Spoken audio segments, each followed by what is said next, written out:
Hi everyone, I'm Piotr and today with me is no one else than Tymon Smektala. Hello guys. We are here to answer questions about Dying Light the Beast, as we know that not all of you read everything, so we will just answer questions in the video form as well. So let's jump into the first question, Tymon. I'm ready. So first question to you, Tymon. What exactly is Dying Light the Beast? Is it DLC 2 or it's completely new game? So definitely it's a new game, it's a new zombie adventure in the world of Dying Light, a new Dying Light game basically. But yes, it has its origins back in DLC 2. And there's a little backstory that I think it needs to be revealed. So last year when we were working on DLC 2, we have experienced some story leaks. Our eager fans have managed to dig out some quite juicy, quite essential details, things about what we planned to do with the narrative of DLC 2. And this really put us in this emergency mode. What we should do with this? Should we ignore it? But then it meant that for a lot of people, the story of DLC 2 would be spoiled. So we really wanted to solve this somehow, and we spent a week discussing what we can do with this. One of the ideas was to basically maybe change our thinking, change our approach, make Kyle Crane the main protagonist, and build a new game around that. We got interested, but then we said this doesn't make sense without Roger Craig Smith, the voice of Kyle Crane. When you play Kyle Crane, you mostly hear Kyle Crane, so without Roger, this wouldn't make sense. We were a little bit scared that maybe Roger will not have time for us, but thankfully he managed to squeeze us in between his other duties. He confirmed that he can do Kyle Crane, actually got quite excited about it. So we spent another week discussing what we can do with the game, what this means for the project. And it basically exploded. Like every department, art, narrative, gameplay, environment, everyone was coming up with ideas what they can do to make the Beast a nicer game, what they can do to pay homage, pay respect to Kyle Crane and his return. Everyone got super excited because Dying Light 1 and Kyle Crane is actually very important, is very dear to our hearts. We were like 10 years younger, very passionate, very creative developers, and we kind of got that energy back. So overnight, the project exploded. We looked at it and we said, okay, so if we add all of those things to the narrative, all of those things to the world, this is a new game. And that's how the Beast was born, or that's how the Beast was unleashed. Okay. We mentioned that there will be 18 hours of playtime in Dying Light the Beast, and people asked if it's only for the story, or does it only include open world activities and side quests?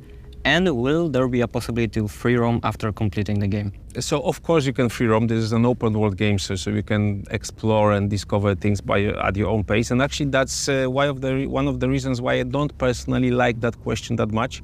I know it's important for players, but then for me in open world games, especially in open world games like Dying Light, where you can solve different situations however you want, it's very hard to give a very specific number. So the 18 plus hours is our estimation of how long it takes to complete the main story, the side stories and activities, but it doesn't really look at how much you explore, at your gameplay style. So if you are that kind of person that likes to find every collectible, every node, every Easter egg, because of course we'll have plenty of those as well, then you can spend much more time in the Beast. Next question is, when exactly does the story of Dying Light the Beast take place? I know that this is actually quite tricky. I have followed some reactions from our community online, and yes, there is some misconceptions. So definitely Dying Light the Beast, it takes place after the events of Dying Light 2. So in terms of timeline, it's after the events of Dying Light 2.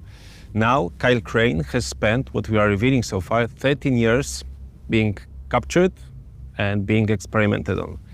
And now if you compare the dates, you see that actually there's a bigger gap between Dying Light 1 and Dying Light 2, longer than just 13 years. So there's a question what happened with those other years in between.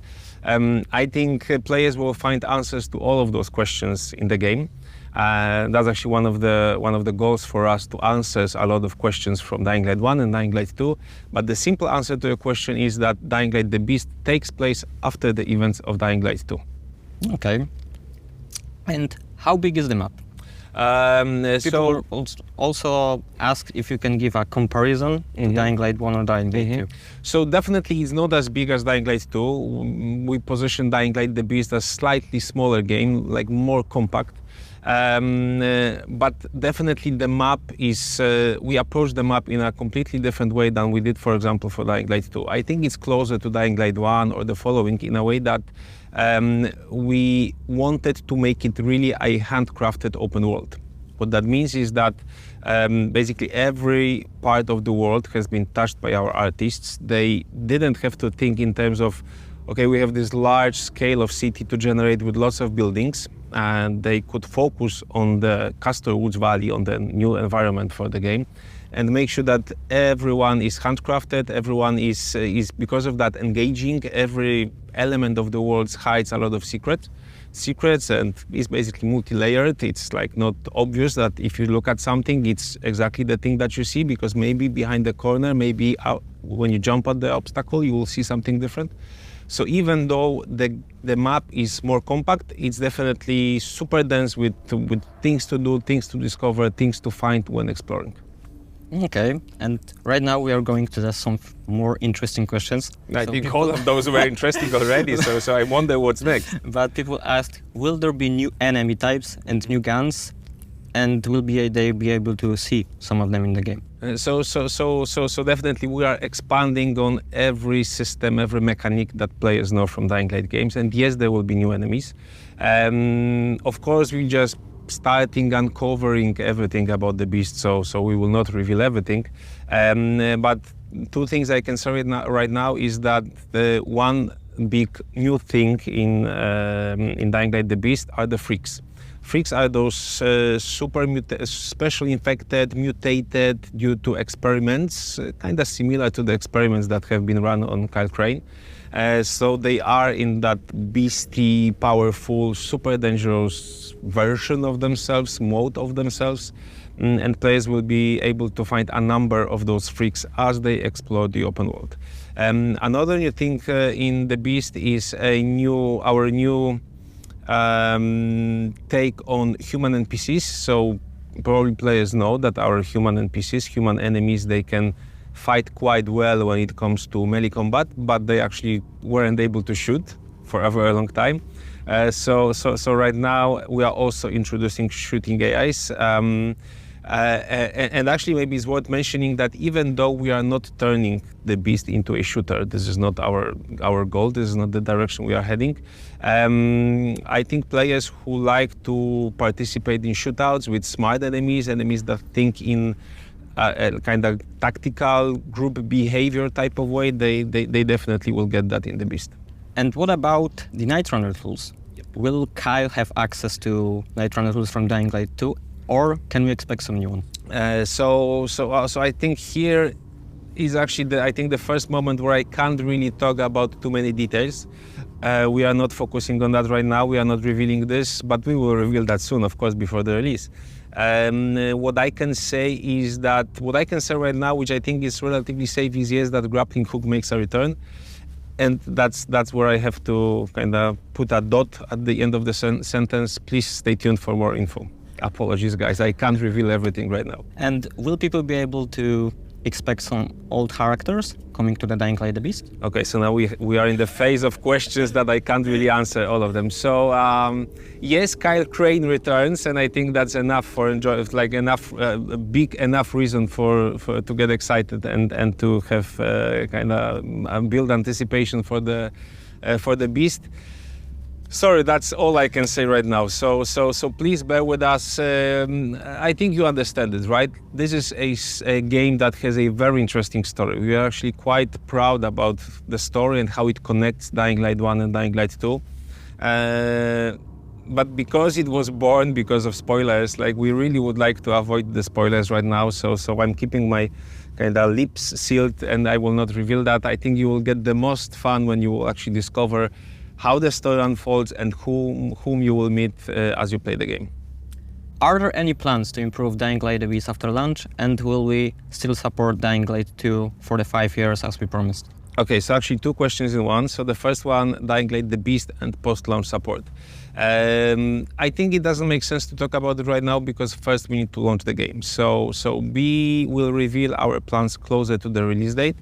And that's all I can say at this moment. When it comes to Dying Light 2, it's actually super easy answer. Yes, Dying Light 2 will be supported for the 5 years as we have promised.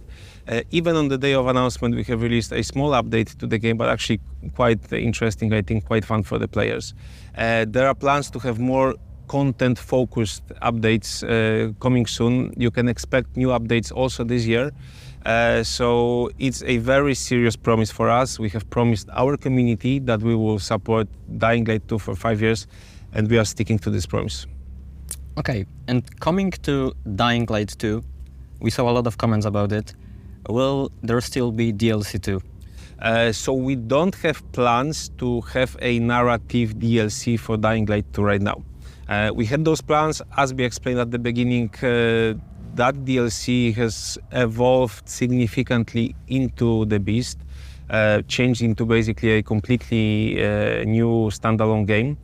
We don't have plans for DLC, but yes, we will have content-focused DLCs, so there will be more things to play in Dying Light 2.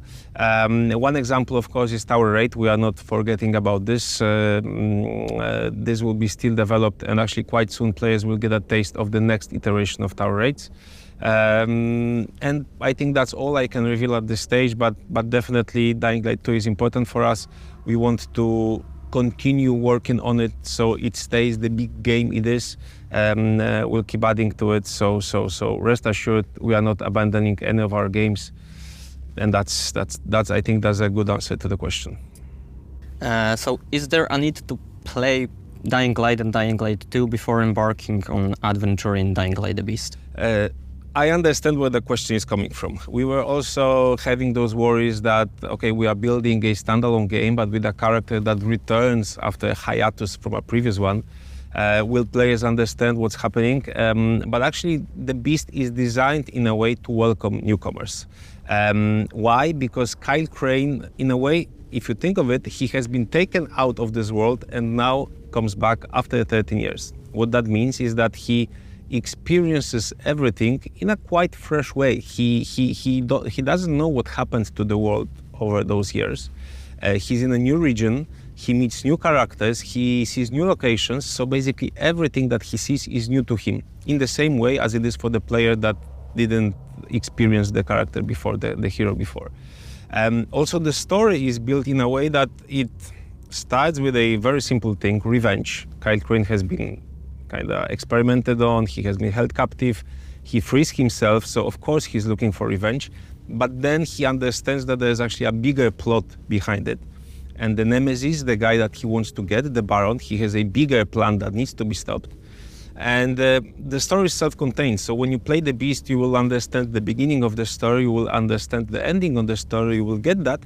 And at the same time, you will experience the world in the same way as the main character experiences it. So I think it's very safe for newcomers to play the game. And actually, I encourage all of you, if you didn't play the previous games, to do it, because the Beast also offers, for me, the most powerful, the most evolved version of Dying Light gameplay. So you get the story that you will like, and you will get the best Dying Light gameplay in this one powerful package.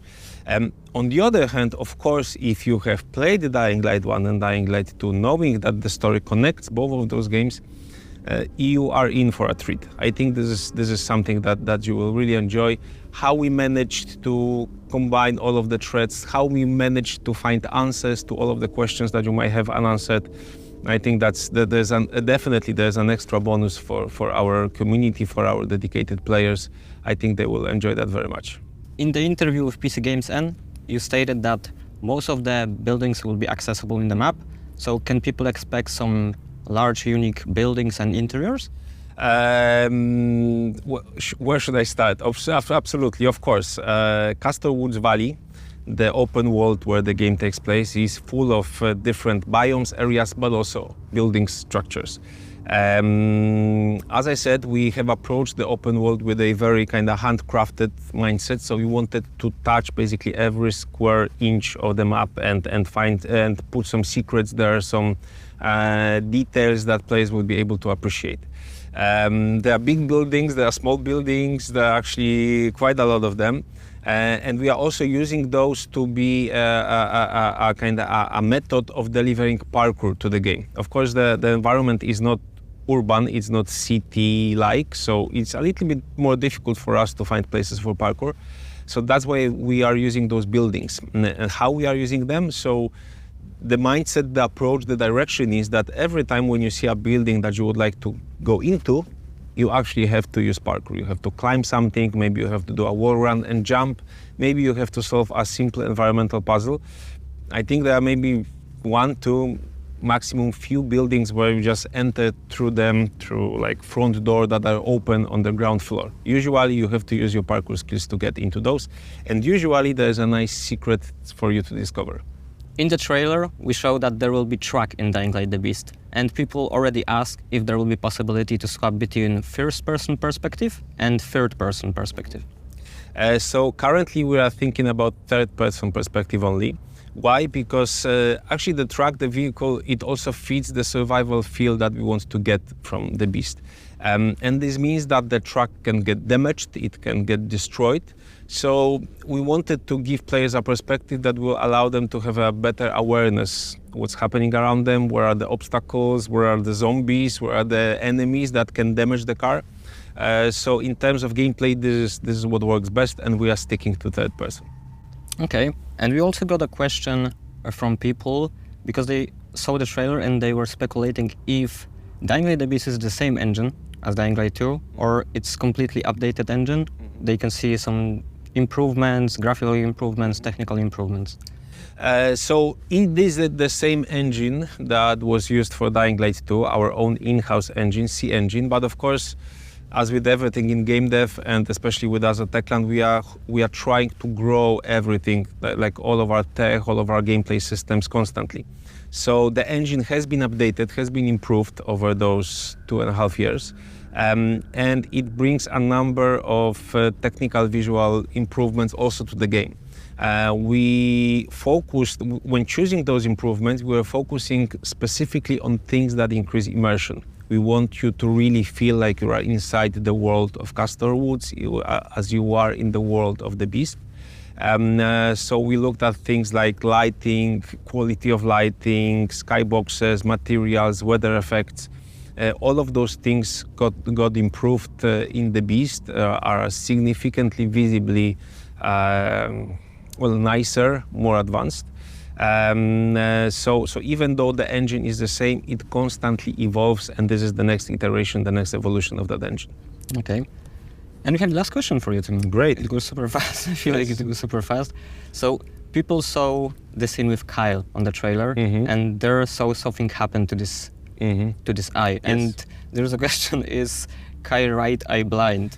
So apologies again, I can't really reveal this to you at this stage, but of course there's a secret, there's a meaning to how Kyle looks and his eye. And again, I encourage all of you to discover that in Dying Light the Beast. For me, the Beast is actually the must-have for any Dying Light serious fan. So hopefully you will enjoy it when it's released, and definitely you will get answer and the resolution to what happens to his eye. And that was the last question. Thank you so much for being with me, Tymon, today. Thank you so much, a pleasure. And be sure to follow our social media channels because we can't wait to reveal more about Dying Light the Beast in the future.